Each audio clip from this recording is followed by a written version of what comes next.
nggak ada pesaing itu tuh sebetulnya sebuah tanda juga. Gitu. Kalau kita jualan jas hujan di gurun ya nggak ada pesaing lah, nggak pernah hujan. Wajar nggak sih? Keren. Kita kasih solusi. Mas Henry. Halo Mas De. Wah, nih orang Bandung ternyata dipercayain sama orang-orang Singapura nih. Wah. Ada Technesia Singapura? Ada. Technesia Indonesia? Ada. Anda menjadi CEO-nya? Betul. Betul. Ya kan, ini bapaknya startup guys. Bikin kemarin di JCC sempet ya? 2 tahun lalu sebelum pandemi Iya. kita bikin conference di JCC. Cuman saya nggak berani ngomong bapaknya startup jauh. Nggak gini. Tapi kan artinya kan Mas Henry dan teman-teman di Technesia ini kan membantu atau mempertemukan startup-startup yang ingin mendapatkan fundraising ya, intinya duit, permodalan, investor gitu kan. Dan investor pun juga atau venture capital juga pengen nyari nih bibit-bibit mana nih mau gue suntik nih. Betul. Kurang lebih begitu kan. Betul. Nah, akhirnya bikin atau menginisiasi satu event yang memang di situ semacam apa? Bisa speed dating gitu ya. Iya, jadi itu satu conference. Kita sih pengennya semua orang datang ya ke situ ya, semua orang yang di industri datang, dan di dalamnya ya ada speed dating tadi. Jadi speed dating itu kan konsepnya adalah misalkan ada 5 pemberi modal. 5 pemberi modal, mereka duduk di satu meja, nanti ada startup ngantri itu. Datang, udah gitu kasih tahu mereka bisnisnya ngapain, udah gitu udah selesai, next yang selanjutnya datang lagi. Berapa lama waktu untuk present? Nah, waktu presentnya sekitar 10 menit sih. Aduh. Jadi dalam 10 menit harus ngasih tahu bisnisnya tuh apa dengan lengkap gitu, which is juga sebuah tantangan sih sebetulnya gitu. Jadi mereka harus bisa meyakinkan si visi ini dengan bisnis model mereka apa segala macam. Jadi itu juga sebuah seni itu nge-present sebuah bisnis dalam 10 menit. Gue aja kalau present sesuatu aja butuh waktu sejam, 2 jam. Belum ice breakingnya. Betul. Nah, maka nanti kita bahas ya. Rumusnya ini siapa tahu menjadi bocoran buat teman-teman startup. Yang mana, ternyata ada loh. Dan ternyata bisa loh kayak gitu ya. Kita kasih semacam job fair ya. Iya, ya gitu ya. Kurang lebih begitulah. Datang buat nyari pemodal, gue present rame-rame kan sampai bisa 6.000 orang kan. Iya. Dan berapa investor atau venture capital dan berapa startup. Kalau berapa startupnya mungkin banyak lah ya, ribuan ya. Tapi kalau permodalannya si investornya berapa banyak? Kalau yang datang itu bisa sekitar 200 ya. 200 dari seluruh Southeast Asia. Karena mereka juga sebetulnya in terms of number juga banyak. Karena mereka juga very excited untuk masuk ke Indonesia dan ngelihat market Indonesia. Kita kan punya modal yang gede, itu adalah jumlah orangnya di Indonesia itu banyak. So Indonesia adalah sebuah market yang oke banget gitu. Semua orang pengen kesini gitu. Tapi kalau yang jumlah startup walaupun ada 6.000 yang datang, ya tapi tidak semuanya ikutan yang tadi speed dating itu. Terus ada beberapa yang kita kurasi nih. Jadi misalkan mau daftar dulu silahkan, tapi abis daftar kita kurasi juga gitu. Karena beberapa visi itu misalkan fokus di sebuah vertikal tertentu ya. Dia pengennya kalau kamu bikin sesuatu di dunia fintech, saya mau ketemu. Ya itu yang akan kita kurasiin tuh. Jadi nggak ketemu 100% random juga gitu. Oh itu dia tuh. Kalau gitu PR juga. Mereka 200 supply demand-nya nggak ketemu. Ya mereka 200, yang datang 5.000 startup. Misalnya berbeda deh. Iya. Ya meskipun kan di sana juga datangnya foundernya sama temennya atau mungkin sama co-foundernya gitu kan atau apa segala macam ya. Cuma kan kalau kita lihat anggaplah 4.000 sampai 5.000 brand yang butuh pendanaan gitu kan. Iya. Nah itu kan pegel juga nanggapin satu persatu. Apa mungkin kertas gitu doang atau seperti apa? Enggak, jadi modelnya ya mereka daftar dulu, nanti kita pilihin, udah gitu ya mereka matching aja gitu, udah matching kita akan kasih tahu mereka, kamu ke meja sebelah situ ya, gitu. Jadi nanti orangnya datang ke meja situ, kenalan sebentar, dalam 10 menit kelar, kita bahkan akan kasih bell gitu ya, teng waktunya sudah habis gitu. Pressure banget tuh. Silakan yang belakangnya yang ngantri datang. Tapi itu kan cuma satu inilah ya, satu kegiatan. Sebetulnya kalau datang ke conference itu juga ya si visi yang tadi dia akan jalan-jalan aja gitu, jalan look around. Jadi sebetulnya ketika ketemu lagi di conference-nya ya cegat aja.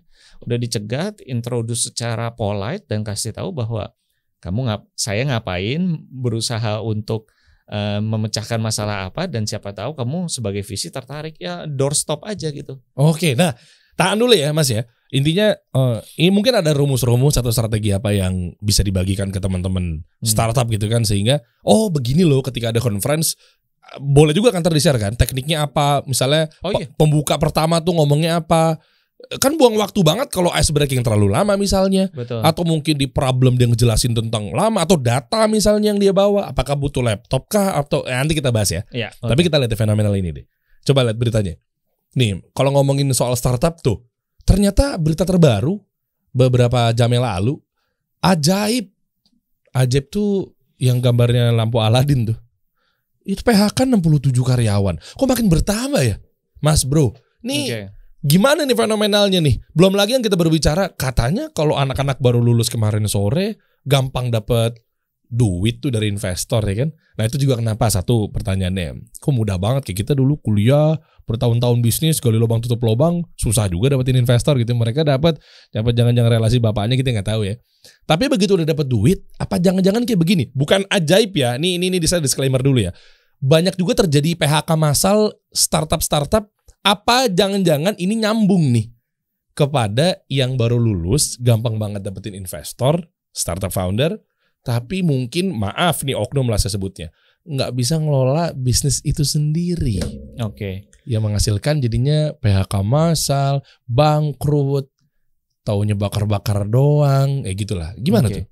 Mungkin kalau dari sudut pandang saya, mungkin itu nggak related ya. Tapi kan jadi ada beberapa teori ini ya. Jadi alasan sebetulnya kan pemecatan akan terjadi terlepas dari pandemi, nggak ada pandemi, terus ada kolaps, nggak ada kolaps, kan pemecatan adalah sesuatu yang umum saja terjadi gitu ya.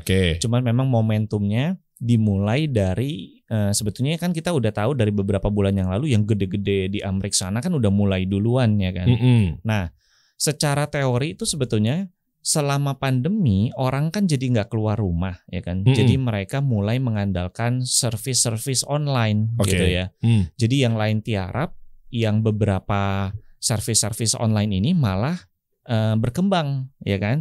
Contohnya saya udah nggak keluar rumah, saya pesan makanan online, saya pesan grocery online dan segala macam. Jadi mungkin mereka tuh melihat bahwa demand-nya itu semakin tinggi ya kan. Dan mereka kan kalau lihat demand semakin tinggi, mereka harus bersiap ya kan. Contohnya kalau kita masuk di tahun pertama pas pandemi kan kita belum tahu ya kapan ini akan selesai atau segala macam. Jadi wajar buat mereka untuk ngelihat, ternyata bisnis saya berkembang ya selama pandemi, dan saya sekarang udah mulai kesulitan nih ngeran bisnisnya karena saya butuh lebih banyak orang gitu. Jadinya mereka melakukan hiring gede-gedean, dan seiring mereka melakukan hiring, mungkin juga kita bisa merasa bahwa, nah ini sekarang orang udah terbiasa online nih. Apakah nanti seterusnya tetap online atau offline? Nah, salah satu teorinya kan kalau udah kebiasa online, enak online ya terus aja online gitu. Jadi mungkin mereka bisa membayangkan bahwa tren naiknya ini itu akan naik terus. Dan mereka mempersiapkan diri terus sampai ke titik di mana itu tidak terjadi. Nah tapi kan kalau kita lihat dari fenomenal ini, memang mereka nggak ngitung.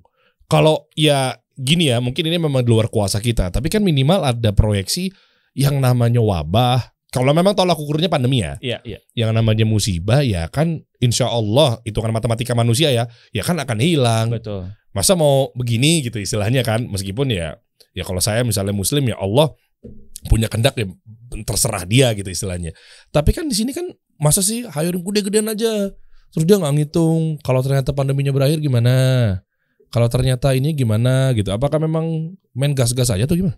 Yang pasti sih enggak, yang pasti ngitungnya gimana yang kita yang nggak tahu ya kan, mereka nggak pernah kasih tahu. Tapi salah satu poin yang saya lihat menarik adalah sebetulnya mereka itu betting, bertaruh bahwa orang itu udah males melakukan dengan cara yang lama, begitu cara yang baru itu jauh lebih enak.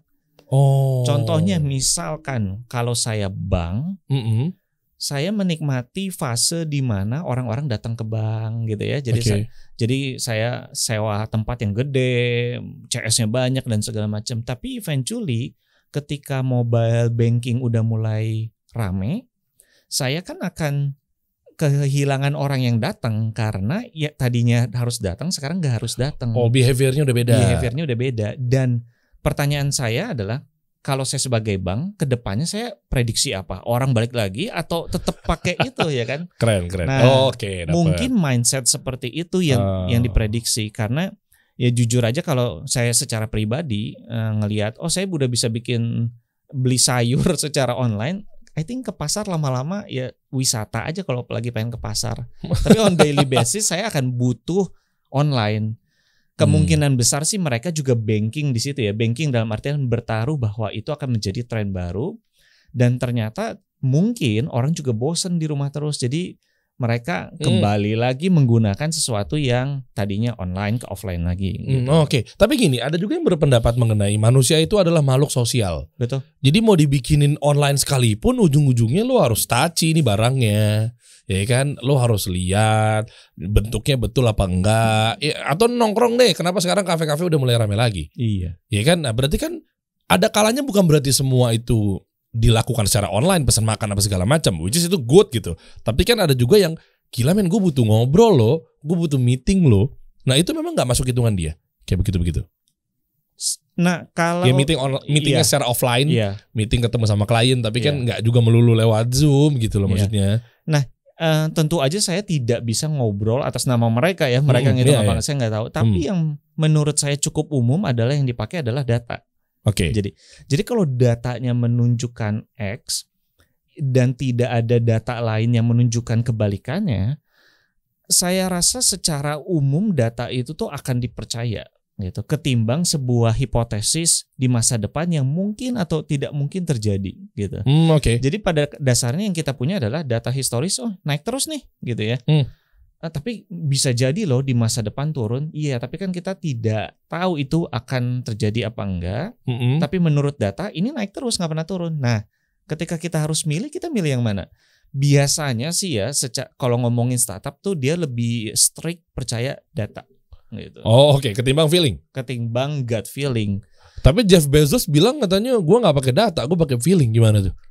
Tentu aja menurut gua ya, dan apalagi dia gede banget, tentu aja at some point dia benar. Tapi juga pernah denger nggak sih kayak survivor bias gitu ya? Jadi mereka yang selamat ngomong sesuatu dianggap sebagai kebenaran. Tapi yang nggak selamat, maksudnya kayak startup yang tutup, ya kita nggak pernah denger. Tapi kalau kita ngobrol adalah kadang-kadang mereka ngomong ya seandainya saya ngelihat data saya gitu ya. Tapi kan mereka nggak terkenal, mereka udah mati duluan. Ya kata-kata mereka tidak pernah terkenal. Gitu. Oke, jadi ya dapat gue. Maksudnya ya fair dong. Kalau memang di kubu ini bilangnya begini, lu lihat juga dari kubu yang ini yang ternyata mereka speak up pernah begini gitu ya. Betul. Ya masalahnya adalah seiring mereka tambah berhasil, posisi mereka tambah tinggi, kata-kata mereka punya beban atau weighting yang jauh lebih besar juga ya kan. Karena ini seorang C-level ultra mega berhasil yang ngomong gitu. Oke.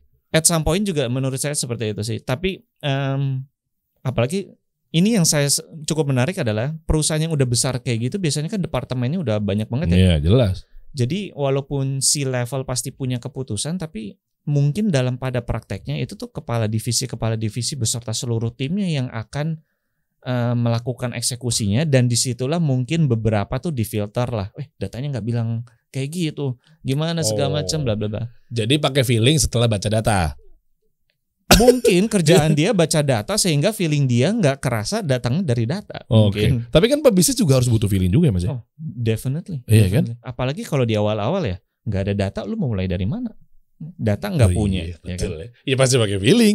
Pakai feeling. Iya. Cuman kalau gua ngomong sih feelingnya dites secepat mungkin. Itu benar apa enggak? Wah, iya. Jadi feeling tuh perlu dites gitu. Tesnya jangan kita bikin dulu yuk 6 bulan terus baru dites. Nah bayangin ya 6 bulan kan udah keluar uang, udah keluar air mata dan segala macam. Setelah 6 bulan gak ada yang mau beli. Terus gimana caranya startup biar nggak pakai testing begitu? Nah testing itu pasti perlu. Cuman startup itu tuh biasanya suka ngelakuinnya bahkan 1 minggu gitu ya. Contohnya ada yang namanya sprint. Itu tuh ngetes ide 1 minggu. Nah ini gue bisa kasih contoh nih. Contohnya adalah let's say kita adalah sebuah hotel yang internasional segala macam, dan ketika ada tamu pesen ya makanan itu kan harus ada yang nganterin ya. Dan kalau kita berbicara hotel chain internasional berarti gua perlu puluhan ribu tenaga kerja untuk nganterin makanan ke kamar ataupun nganterin anduk dan segala macam. Cara gua nge-save cost gimana ya? Oh, pakai robot aja. Oke. Oke. Nah, tapi bayangin ngetes robot di hotel segede gitu, kita perlu invest bikin robotnya segala macam, DKK. Itu akan ngabisin biaya banyak. Jadi salah satu contoh real yang pernah gua baca adalah mereka itu pakai remote control. Bakinya itu pakai tray biasa, di bawahnya ada remote control, terus di atasnya dikasih iPad. Terus gitu. Terus nanti dikasih barang di atasnya, misalkan anduk ya, terus digerakin aja gitu, digerakin ke kamarnya, terus nanti di bel.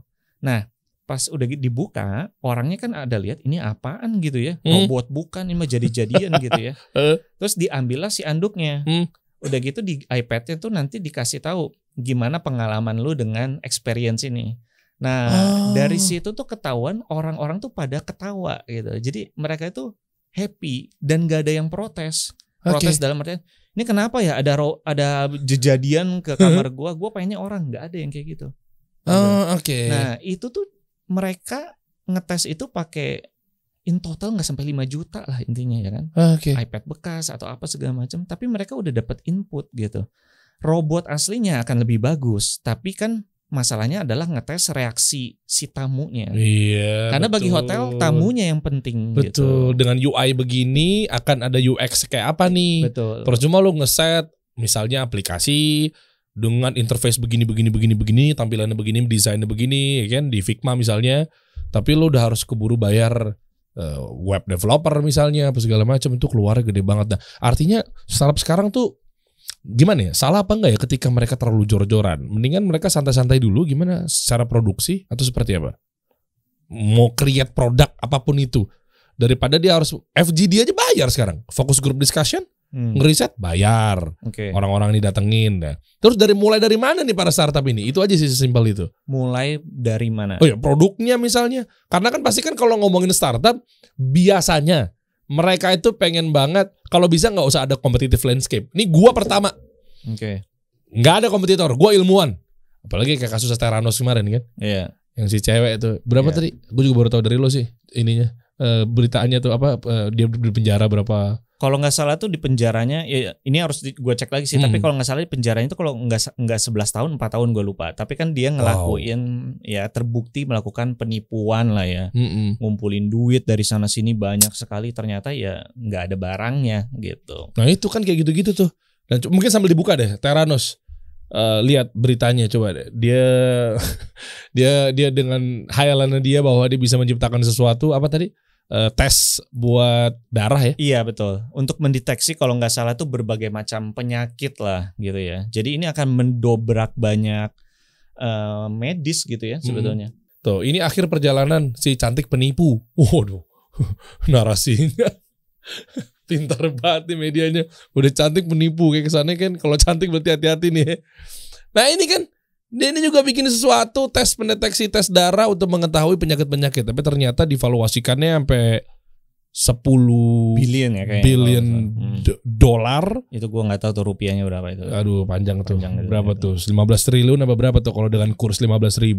Nah ternyata begitu dicek nggak ada men. Nggak ada.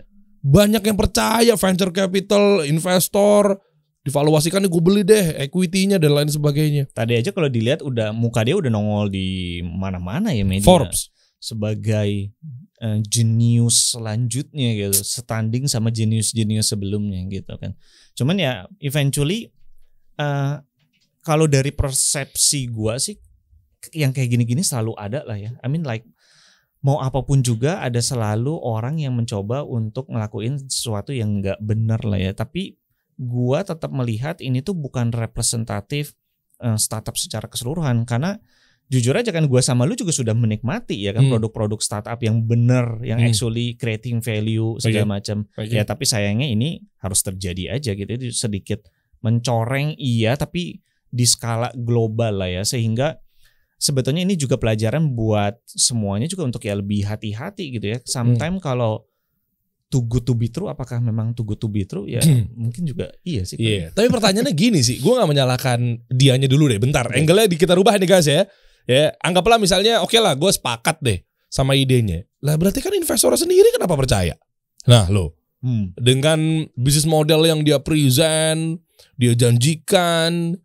Biasanya kan kayak gini kan ada dua. Gue nggak menyalahkan secara keseluruhan ya, tapi dua nih. Memang si perempuan ini yang pertama, memang dia create bahwa gue memang penipu, gue menipu berbanyak untuk segala macam sektor. Akhirnya lu pada beli di gue, naruh duit apa segala macam, ya kan, funding kan. Atau yang kedua bisa jadi dia perhitungannya blunder. Oke. Nah ini kayak gitu-gitu kan. Yeah. Anggaplah yang pertama deh. Misalnya memang kalau blunder ya sudah lah ya gitu. Maksudnya ya berarti dia padahal dia udah semaksimal mungkin jalanin, atau mungkin idenya dia diciptakan sebuah produk yang luar biasa startupnya. Misalnya pertama penipu. Masa orang-orang besar pemainnya sampai $10 billion percaya lo naruh di situ, dapetin sekian persen saham, masa ketipu juga mas bro? Berarti kan memang yang salah mungkin jangan-jangan ada pihak-pihak terkait yang ingin menyuci uangnya ke situ.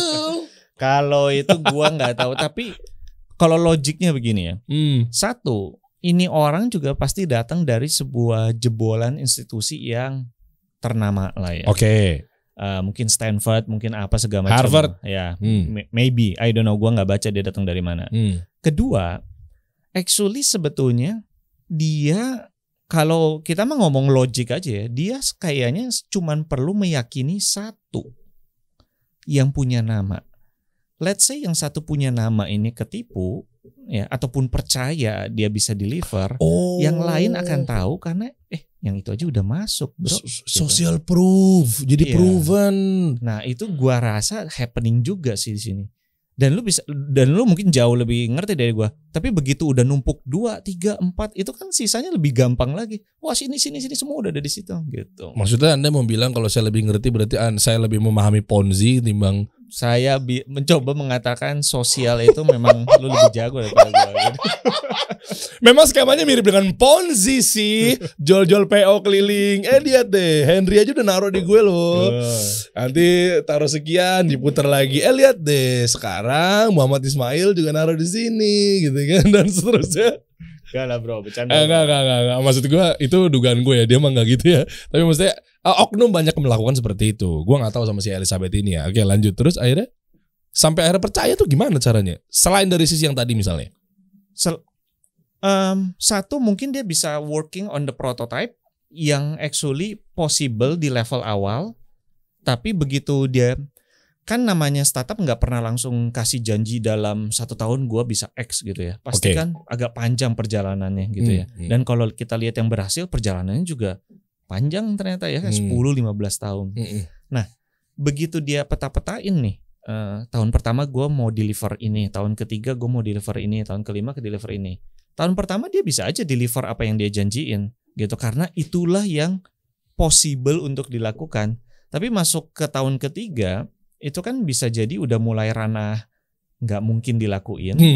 Tapi dia racingnya juga di ini kok di awal-awal gitu. Jadi di awal-awal dia udah racing, terus nanti dia kasih update kecil-kecil yang membuat orang ya percaya atau nggak percaya. Tapi di dalam perjalanannya jangan lupa masukin terus visi-visi baru supaya menciptakan social proof itu tadi. Ini kayak ngajarin nih, padahal enggak ya. Ini enggak bener ngebedah kasus mereka lah ya. Tapi gitu. setuju ya, maksudnya kita harus ada orang yang speak up soal ini ya. Akhirnya biar enggak kedua belah pihak dirugikan. Betul. Dengan hadirnya Techinesia ke sini kan mudah-mudahan bisa membantu buat teman-teman semua. Contoh misalnya buat startup founder juga ngerti lah insyaallah gimana caranya, bukan ngajarin ya guys, tapi minimal tahulah dari peta atau helikopternya view-nya Techinesia.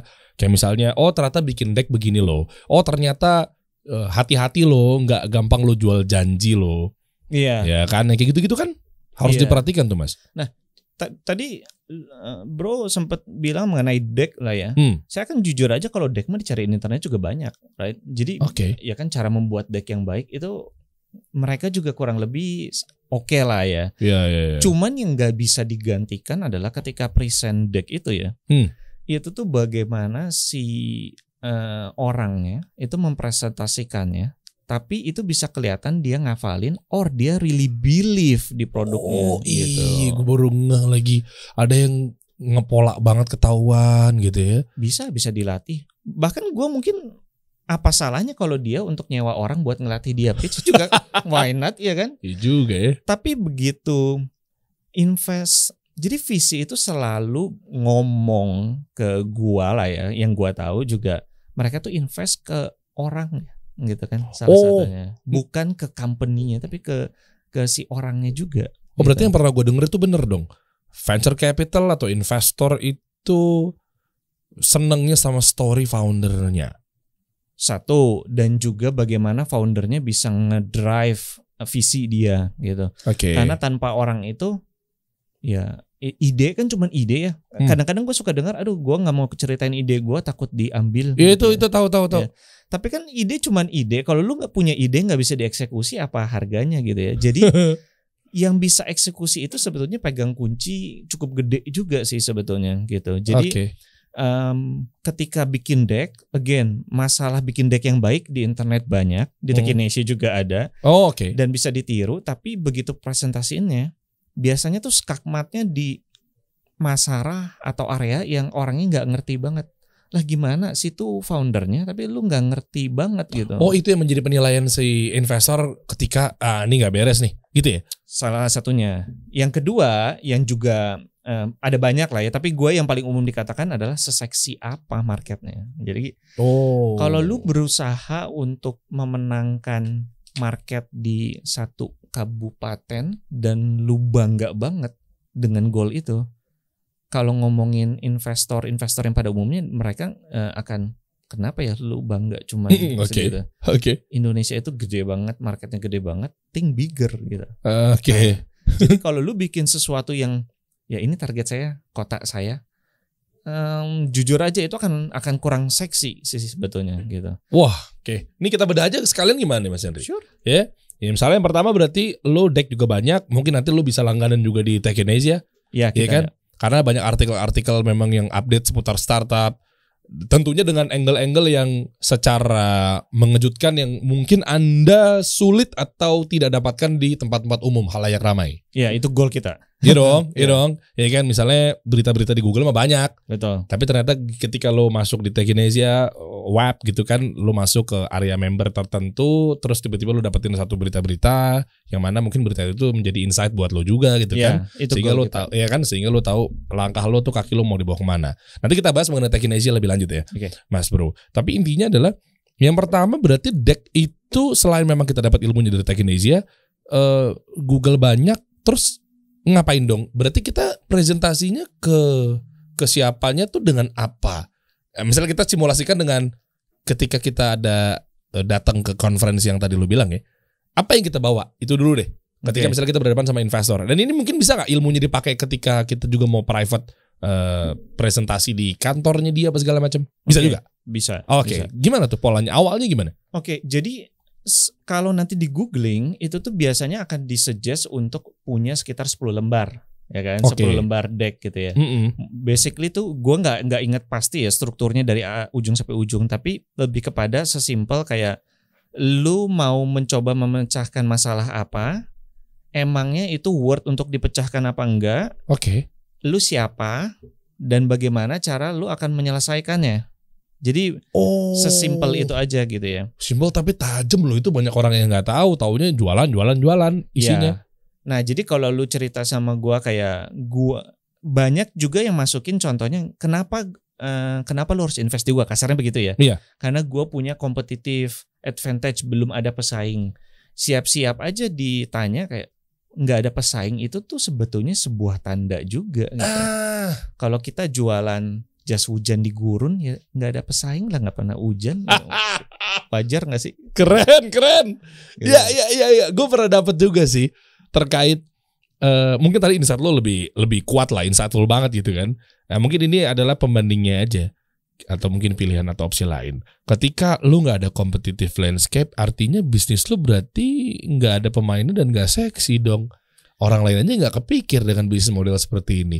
Terus lo dengan bangga, gua adalah brand nantinya produk yang satu-satunya di Indonesia pertama.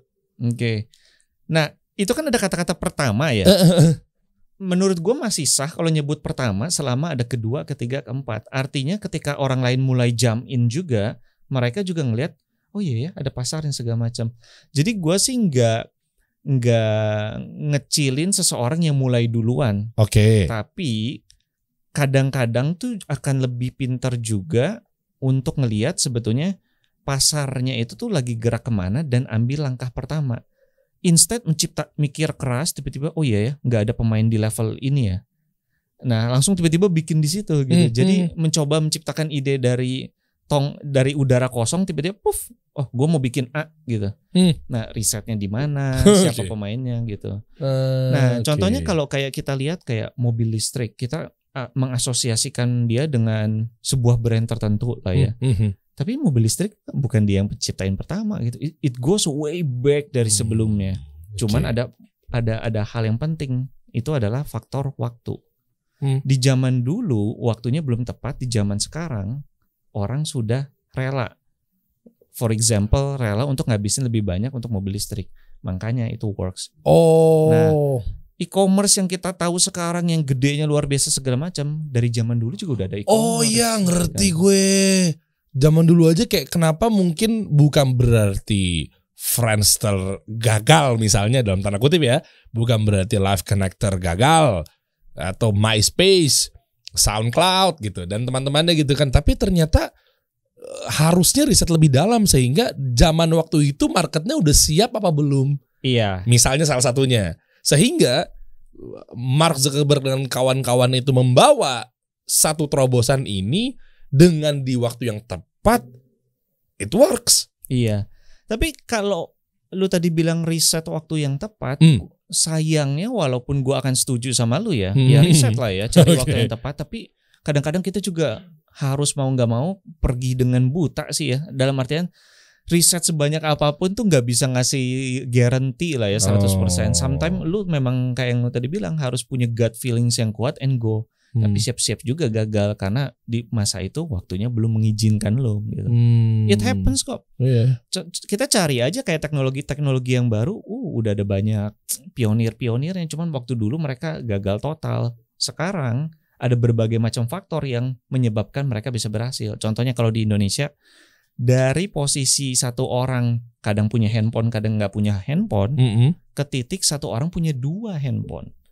Itu kan transisinya terjadi dalam cepat sekali gitu, dan itu membuat banyak hal possible. Salah satunya e-commerce jadi possible gara-gara adoption website, adoption smartphone. Atau keypadless jadi possible ketika dulu BlackBerry dan Nokia itu menganggap bahwa kayak gimana sih lu ngetik emang jempol lu segede apa, sekecil apa gitu kan?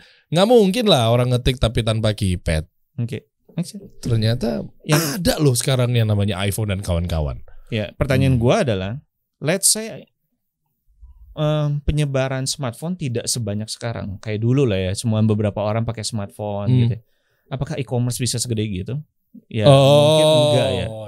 Mungkin enggak. So perlu ada faktor X yang kita nggak tahu apa yang harus terjadi sehingga timing lu tuh tepat gitu. Tapi saran gua sih kalau lu confidence ya lakuin riset, confidence, punya visi, DKK, ya checklistnya dichecklistin aja dulu satu-satu. Eventually ada satu checklist yang lu nggak bisa checklist, yaitu adalah apakah pasti berhasil atau tidak.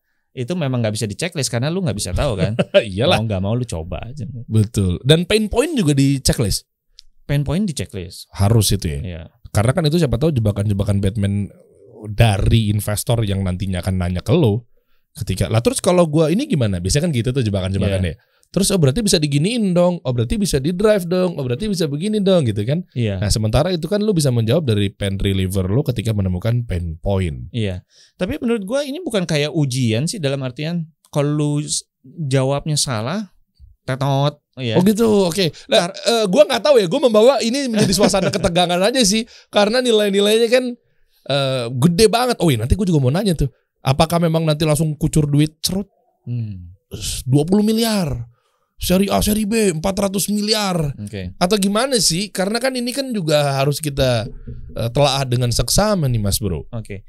Jadi sebetulnya kalau gue punya analogi, which is nggak 100% benar ya. Jadi jangan gue di quote gitu. Kalau misalkan kita mau hire orang right? Kita lihat orangnya culture-nya baik gitu ya. Orangnya baik, secara jiwanya baik, pengetahuannya juga baik, diajak ngobrol enak. Tapi ada jawaban, ada tes tertulis yang dia salah, gitu ya.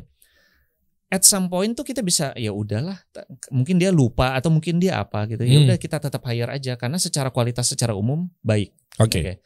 Nah, menurut gue yang tadi yang checklist itu kalau misalkan tiba-tiba visi nanya yang bikin skakmat lu dan lu nggak bisa jawab, itu tuh bukan, menurut gue pribadi bukan the end of the world, karena dia akan ngelihat lu tuh punya drive yang kuat nggak, market lu kuat nggak, ide dasar lu tuh walaupun lu jelasin sederhana tapi sebetulnya strong loh gitu. Nah, setelah si visi nanya dan lu skakmat, itu bukan akhir dari perjalanan lu.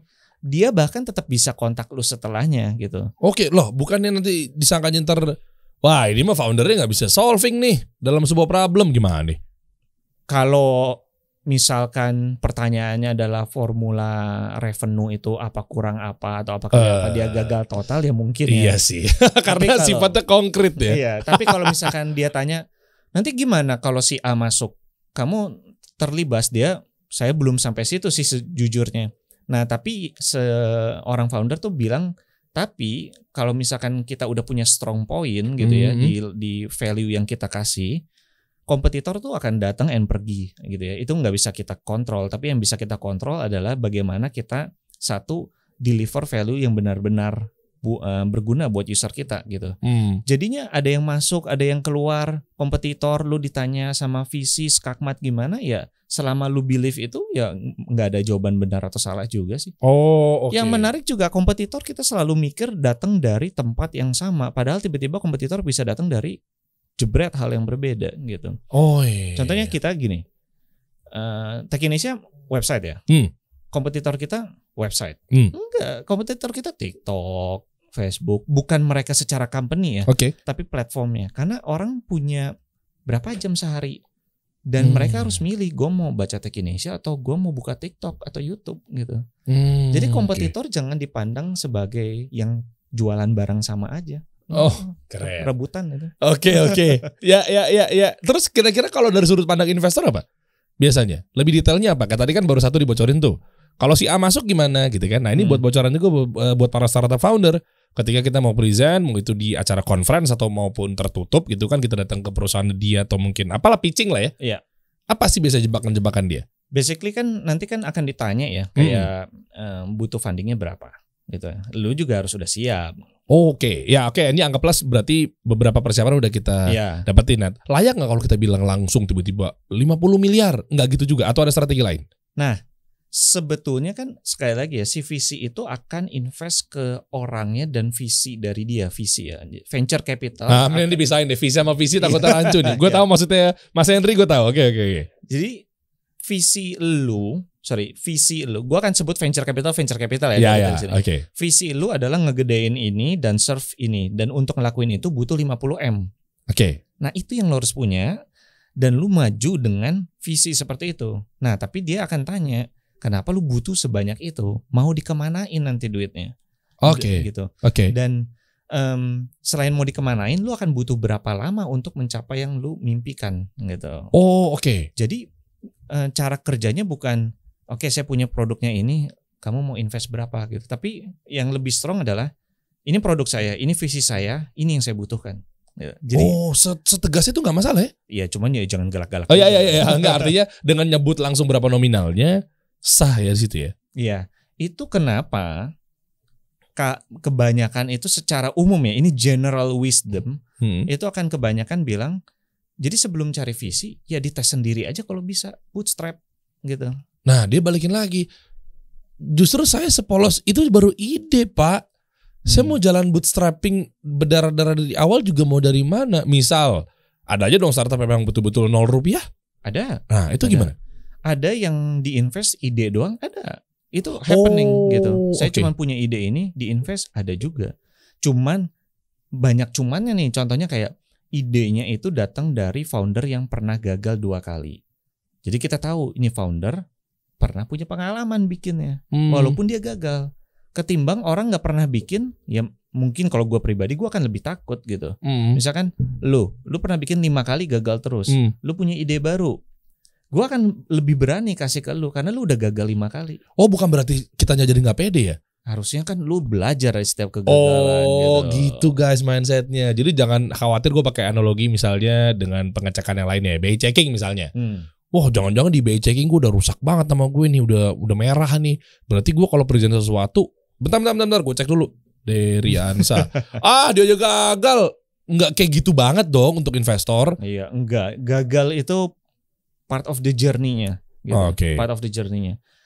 Bahkan ya kalau lu googling aja gitu ya sebentar ya, kebanyakan startup akan gagal. Jadi investor itu nginvest sebaik mungkin, mereka pengen seakurat mungkin, tapi mereka juga in a way sudah tahu lah nggak semua yang gue invest bakal berhasil.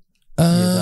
Mereka pasti udah tahu lah. Gitu. Iya. Jadi kalau misalkan lu gagal pun itu menurut gue ya, kalau lu bisa anglein itu advantage. Gue udah pernah gagal 3 kali, ini yang gue pelajari. Gue pelajarin cara ngebangun tim dari nol. Gue pelajarin cara nge-pitch. Gue waktu dulu udah dapat pinjaman dari bank. Gue tahu orang banknya gimana cara. Wah, lu udah siap banget lah. Gitu. Ya. Itu yang menarik sih bro. Oh gitu. Oke, bener ya. Ini kadang kayak gini-gini malah jadi nggak maju-maju mereka, nggak ngegas. Betul. Sayang kan gara-gara gue pernah ini lagi, belum keterima lagi apa segala macam. Makanya gini, kalau lu sebelum berjuang ketemu sama investor, lu kuatin dulu knowledge lu. Setuju gue sama lu. Iya kan, berita-berita yang lagi rame apa, angle ini gimana. Oh, startup ini ternyata enggak cuma kita dapetin dari Google misalnya. Oh, Goto, oke, IPO. Oh, sekarang begini kenaikannya, penurunannya, jangan cuma itu aja. Tapi lebih dalam lagi untuk penguasaannya. Ya memang angle-angle-nya dari pihak-pihak tertentu yang sudah tervalidasi. Makanya lu langganan Technesia. Waduh, thank you promoin. Lo ya dong. Nah, banyak berita-berita yang ada di sana kan. Betul. Nah, tapi di kita juga sebetulnya ada rekamannya, bro. Jadi kan kalau kita conference itu tuh di puncak acaranya adalah biasanya tuh kita punya startup arena gitu ya. Jadi basically tuh orang akan nge-pitch langsung ke 5 visi gitu ya. Dan nanti diumumin siapa yang menang gitu. Langsung di acaranya. Mereka dikasih 10 menit. Itu kita rekam dan orang tuh sebetulnya di YouTube juga ada. Di YouTube juga ada kalau dicari gitu. Oh, ini publikatif gitu, boleh ngelihat?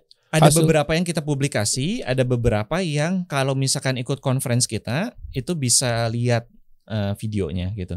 Tapi intinya nyari video kayak gitu nggak terlalu sulit gitu ya. Ngetik apa keywordnya? Misalkan pitching aja, live pitching gitu ketik ya.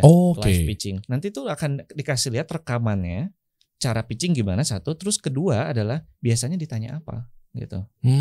Nah, ada beberapa juga yang kesulitan ngejelasin gimana cara lu make money gitu. Nah, tapi menurut gua kalau visinya kuat sih oke juga. I mean perlu lah dipikirin ya kita make money gimana. Tapi gua pernah dengar gimana lu cara make money-nya. Dia bilang 2 tahun pertama fokus saya bukan make money gitu ya. 2 tahun pertama saya akan habiskan untuk ini ngebuktiin konsep saya benar apa enggak. Udah gitu nanti baru saya akan ngabisin uang untuk ngegedein user base saya. Begitu user base saya udah gede sekali, saya tinggal flip switch-nya. Gitu. Contohnya misalkan sebetulnya ini juga udah dilakuin sih, kayak gue bikin e-commerce, marketplace, semua gratis yuk, gratis. Begitu gue udah gede, mulai besok gue cas lu 0,1% ya kalau nitip jualan di platform gue. Lu bisa apa gitu ya? Ya udah kebentuk marketnya karena dia melakukan market leader apa segala macam ya. Dan itu pun juga sebetulnya kalau gue boleh buka dapur nih, kasih solusi juga begitu mas. Tapi mungkin bedanya adalah gue bukan menggunakan teknik kayak bakar-bakar duit atau mungkin digratisin apa segala macam. Mungkin dari angle yang berbeda, yaitu gue dari mungkin orang branding gitu ya. Artinya gue lakukannya kayak gini nih, podcast ini sebetulnya demand creation audience gue yang ujung-ujungnya gue tarik ke kasih solusi aplikasi. Yang dimana pebisnis, ya udah lo ngamanin fixed cost lo deh, lo pakai variabel aja. Jadi lu gak perlu hire graphic designer, lu gak perlu hire video editor. Betul. Nah, lu masuk aja ke aplikasi kasih solusi. Di sini gudangnya freelancer. Kayak gitulah misalnya. Itu boleh gak gue jelasin? Ini gue beneran nanya ya. Gue gak lagi promosiin kasih solusinya. Beneran. Ini true lah ke Mas Henry. Artinya kalau misalkan sekarang ini gue present ke investor, yang mana gue juga sekarang bertiga sama partner gue gitu ya. Memang bootstrap tanpa investor, jalan dengan modal kami bertiga dan kita enjoy alhamdulillah gitu karena Allah. Nah, ketika kita mau present dengan gaya seperti itu bisa nggak? Bukan dilakukan dengan gue nggak mau dapat duit dulu, tapi gue mau nge-create demand dulu lewat media misalnya. Bisa aja ya? Bisa aja. Nah, tapi yang lebih penting bagi mereka adalah oke, lu udah ngelakuin ini berapa lama? Emangnya company itu tertarik menggunakan dan lu kan bisa kasih lihat traction-nya gitu ya. Iya itu. Kasih lihat traction-nya. Oh, ini tertarik, mereka actually butuh solusi dan kita kasih solusi gitu kan misalkan. Dan ini bukti-buktinya segala macam. Nah, biasanya itu dia akan lihat bottleneck-nya di mana gitu ya. Misalkan bottleneck-nya adalah, "Der, kenapa ini lu nggak bikin 5 aja?" Ya iya, gue nggak ada duitnya. Nah, disitulah mulai kayak misalkan nyambung. Tapi kalau bottleneck-nya produknya aja nggak dipakai, duit mana akan nyelesain itu gitu kan. Produk lu nggak ada yang pakai, apakah duit akan menyelesaikan itu? Beda sama kasusnya sama masa lalu adalah lu bisa bikin 5 tapi lu gak punya duitnya. Tapi yang sekarang lu jalanin itu dipakai banget. Lu simply butuh duit untuk bikin ke yang kedua, ketiga, keempat. Itu masalah yang bisa diselesaikan oleh uang. Dan visi punya uang. Jadi kan connect-nya lu bisa nyambung. Gitu. Lu bikin produk yang gak bisa diselesaikan dengan uang, visi punya uang, tapi masalah lu bukan uang gitu misalkan. Keren. Cerdas sekali Anda dan saya insya Allah nggak salah bawa bintang tamu guys. Gimana kalau kita korek-korek beliau lebih dalam ya mengenai Technesia? Gue penasaran sih sebenarnya. Artinya mereka ini kan langganan ya? Iya. Mereka langganan per bulan. Jadi gini, by the way, audiens atau teman-teman kita nih masuk ke Technesia untuk dapetin informasi seputar berita-berita aja kah? Seputar dunia startup atau dunia bisnis lah. Lebih dalam atau kayak gimana sih bisnis modelnya? Oke. Basically itu kita langganan setahun, oke. Jadi bayar 688.000 setahun, itu bukan sebulan ya, setahun. Mantap. Nah, udah bayar itu nanti dapat akses ke situs kita untuk baca-baca berita yang eksklusif. Nah, berita eksklusif tuh sifatnya kayak gimana? Lebih kepada misalkan apa yang terjadi di pasar, right? Misalkan kenapa si A ngelakuin B. Kan itu kan nggak pernah dikasih tahu kenapanya ya. Tapi kita mencoba untuk narik benang merahnya apa dan kasih tahu ke pembaca kita apa. Nah, goalnya apa? Goalnya supaya siapa tahu lu bisa niru itu untuk bisnis lu. Gitu. Terus misalkan kita juga kasih data tentang landscape di edutech atau di fintech gitu. Siapa sih pemainnya gitu. Siapa tahu lu punya ide di fintech. Oh, gue punya ide. Lu nongkrong dulu di kita, siapa tahu yang ngelakuin ide lu udah 18 orang gitu. 18 startup. Jadi ya jangan merasa lu satu-satunya. Karena katanya apapun di bawah matahari itu udah tercipta lah ya gitu ya. Jadi ya lu pikirin buah ide, ada kemungkinan besar udah ada yang main dan udah ada yang cobain itu dan gagal. Bukan berarti lu gak bisa nyoba lagi. Again, waktu adalah komposisi penting gitu ya.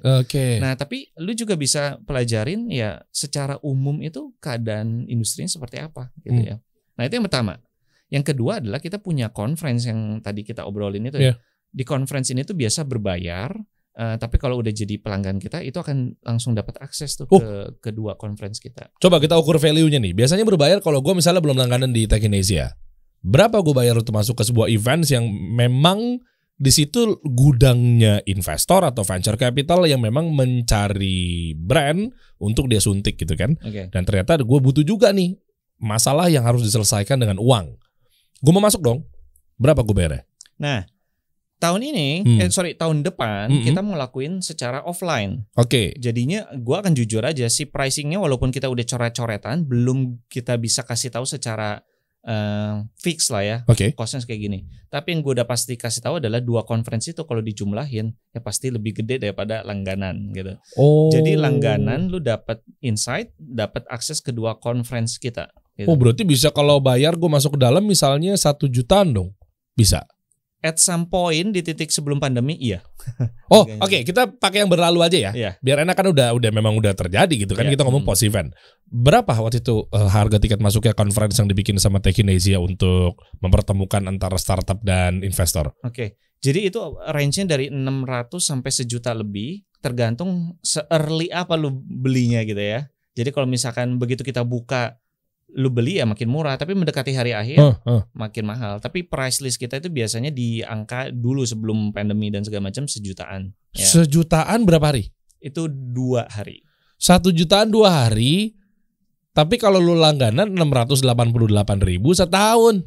Dan kita punya 2 conference. Dan kemungkinan kita punya event-event lainnya yang kita belum planning. Jadi kita akan invite member kita paling pertama. Oh oke. Berarti kalau 2 conference anggaplah 1 jutaan berarti kan 2 juta. Harusnya ya. 2 juta. Lu gak langganan nih 2 juta 2 hari. 2 hari. Iya dong 2 hari gitu kan. Tapi kalau lu langganan itu free. Free langsung masuk. Dan 688.000 itu kan hitungan setahun. Iya. Berarti kalau dibagi 365 ya, berapa tuh? Uang kopi lah. Iya enak banget loh. Cuma bayar berapa puluh ribu bisa masuk gratis, ketemu peluang investor lagi. Iya. Ketimbang lu bayar tanpa langganan Technesia udah murah-murah langganan semua. 400.000 orang, ayo masuk. 400.000 orang, semoga ada tempat yang cukup ya. Taunya web lu ngeheng gitu ya.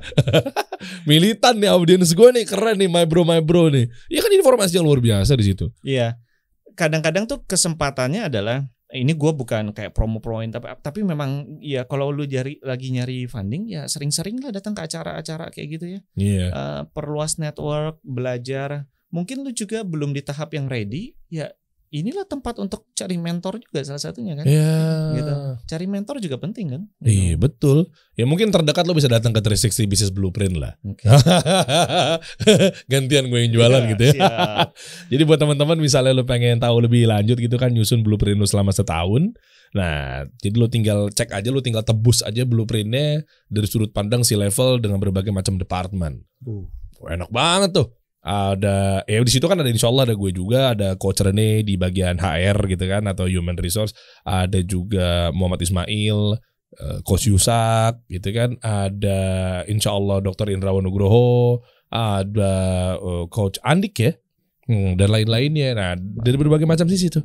Kalau pengen teman-teman tinggal tebus aja blueprintnya tuh insya Allah untuk membangun fundamental selama atau sampai 5 tahun ke depan. Cek aja di deskripsi di bawah ya. Mantap. Nah itu tuh mantap tuh. Nah kayak gitu-gitu kan ketemu mentor di sana, misalnya datang ke conference-nya, terus juga mungkin kalau nggak pitching tapi cuma ngelihat networkingnya aja, boleh nggak kenalan, tuker kartu nama gitu? Itu goal utamanya. Malah itu database guys. Harusnya adalah lu datang ke situ karena kan semuanya direkam ya. Dan biasanya yang datang itu akan dikasih rekamannya. Jadi kita ngelihatnya beberapa orang suka nggak nonton langsung gitu. Walaupun misalkan di situnya ada VP siapa gitu ya. Mereka lebih pilih untuk keliaran gitu, untuk ketemu orang, tukeran kartu nama. Udah taunya itu ada investor dari mana? Bajunya gitu. Sebetulnya investor itu kan nggak tiap tahun ganti gitu. Okay. Jadi kalau lu udah ngelakuin riset lu ya orangnya kurang lebih ya itu aja gitu. Dan easily spotted lah gitu. Biar gampang gitu. Tapi investor adalah satu hal, jangan lupa ketemu juga calon pengguna produk lu di sana gitu. Apalagi lu jualan B2B, kayak misalkan kasih solusi yang butuhnya yang pakainya siapa? Misalkan gua butuh 3 graphic designer, market lu datang nanti. Oh iya, bener. Wah, nih harus buru-buru nih. Informasi lebih lanjut nanti gua kasih tahu ya teman-teman di mana ya, atau mungkin nanti dan bantu ditulis di deskripsi channel ini ya. Di bawah gitu di postingannya buat teman-teman untuk persiapan lah minimal apalah kan bisa dong kan tadi lu bilang 2023 kan nah konferensinya biasa di mana di JSC biasa di JSC tapi Menara Mandiri juga bisa jadi kita punya dua konferensi betul ya kan kayak gitu-gitu kan. Nah teman-teman kalau dikasih tahu dari sekarang udah deh tuh bocoran tadi obrolan kita tinggal dicatat aja apa yang perlu dipersiapkan. Nah minimal kalau dapat insight, oh ternyata ada video yang dipublikasikan di YouTube misalnya, atau decknya kayak gimana, jebakan-jebakan pertanyaannya, memang luar biasa. Technesia membocorkan banyak loh di sini, ya kan? Informasi-informasi yang lainnya gimana didapetinnya di Instagram ya? Instagram bisa, Instagram ya. Nih Technesia_ID. Ya. Eventnya kapan? Eventnya itu Q1 sama Q3. Mungkin di akhir Q1 sama di akhir Q3 gitu, Mei sama September lah berarti ya. Oke. Masih ada waktu kalau ngomongin Mei, berarti kan kalau anggaplah sekarang nih udah Desember. Ya kan Desember nih. Berarti Januari, Februari, Maret, April, Mei, 5 bulan lagi. Wah, cukup lah itu. Siapin deck lu kalau tiba-tiba diminta, siapin diri lu. Nonton dulu pertanyaan-pertanyaan yang paling sulit untuk dijawab, which is juga udah banyak di internet ya. Itu Ya in a way itu rahasia tapi banyak rekamannya, so nggak rahasia juga kan. Sama jangan lupa untuk ngobrol sama user lu gitu, cari user lu dan kasih tahu, tanyain apakah produk lu kepake. Oh iya. Ketemu secara langsung, lihat gimana dia cara pakainya gitu. Nih gue gak kebayang ya kalau video ini kan lifetime nih. Artinya kan bisa juga orang nonton pas sekarang misalnya bulan Maret misalnya ya kan, kita kan gelindingin aja tuh kan. Nah maksud gue anggaplah sekarang kalau lu nonton ini postingan kita nih di Desember let's say 2022. Nah mudah-mudahan ini 5 bulan untuk lu tes pasar bisa dong ya. Bisa. Bikin produk, cek dulu nih, mesti ada waktu nih teman-teman. Mungkin atau enggak lu udah persiapkan dari tahun 2022 awal, ketemu channel ini, lu pelajarin, lu coba jual deh. Nah itu ada story-story atau history baru tuh ketika menghadapi investor. Mereka nanya, udah dites belum produknya? Nah, lu bisa jawab, nah ini buruan nih. Nah gue punya satu contoh kecil nih, kalau masih ada cukup waktu nih. Jadi kalau lu punya ide, yang gue lakuin dulu adalah gue bikin websitenya. Itu cuma satu lembar aja, nggak kompleks banget kan, cuma satu landing page aja gitu ya.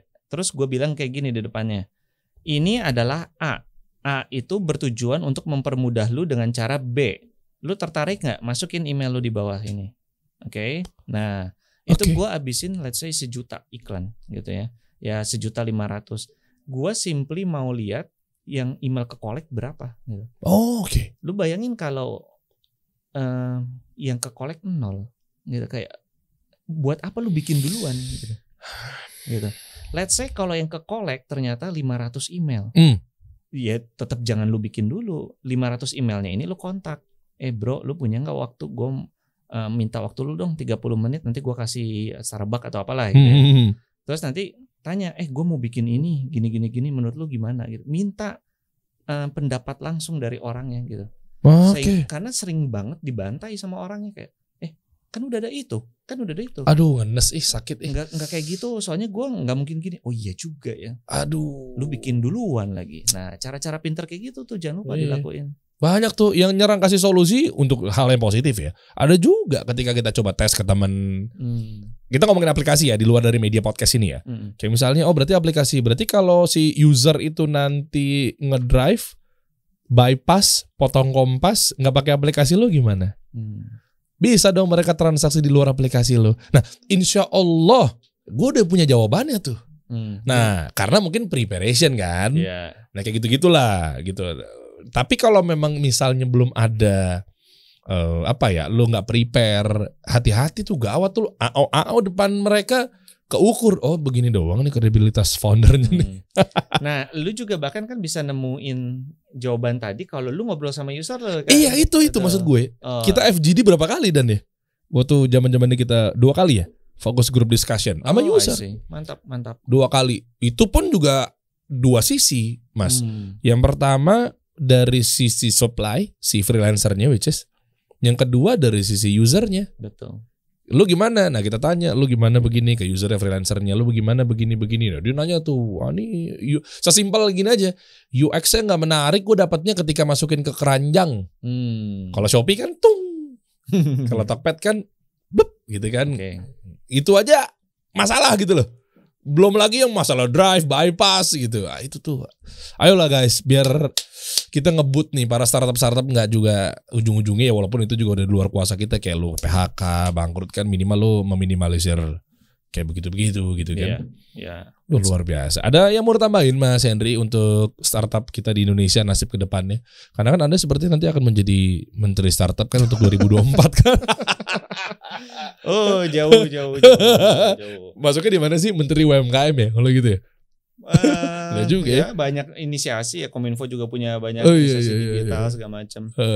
Saran sih kata gue nggak ada yang berubah ya kalau gue lihat dari dulu ya, dalam artian gini, startup itu salah satu gunanya adalah buat gagal sehingga ada yang berhasil gitu kan. Wow, narasinya bagus sekali. Kalau kita berharap semua startup berhasil itu satu harapan yang nggak masuk akal.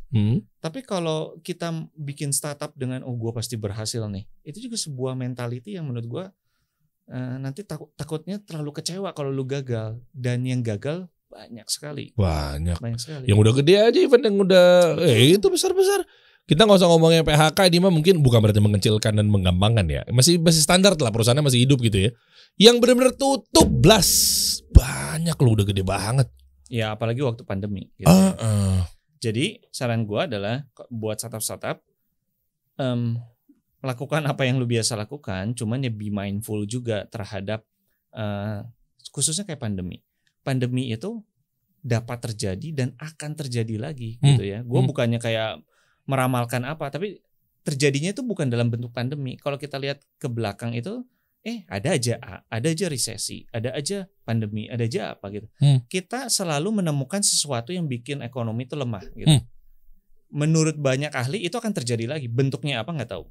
Jadi bangun bisnis yang strong, yang kuat. Anggap aja kalau lu mau simulasiin tahun depan ada resesi baru gitu ya. Itu bukan prediksi gua enggak. Tapi kalau lu sudah menganggap seperti itu, cara ngeran perusahaan mungkin agak beda. Gitu. Mungkin agak sedikit berhati-hati, tapi jangan terlalu berhati-hati. Bukan tugas startup lah untuk terlalu berhati-hati. Startup kan doanya kadang-kadang ya ngambil resiko sedikit, why not ya kan? Ya do it lah gitu. Cuman kerjain apa yang lu pikir lu akan contribute value, jangan cuma ikut-ikutan dong. Bikin another e-commerce, ya lu mungkin berhasil tapi most likely akan gagal sih. Iya itu. Dia paling bener udah langganan di Techinesia. Biar lu tahu langgannya, nggak buta-buta amat, main ngegas aja kan. Ya. PHK kesekian kan kesian orang-orang pengen kerjaan tuh banyak loh, kesian loh. Hitung yang matang. Hari ini artikel apa yang lagi naik di Techinesia? Sorry? Hari ini artikel yang lagi naik di Techinesia. Gua kebetulan lagi meeting dari pagi, gue bahkan belum cek.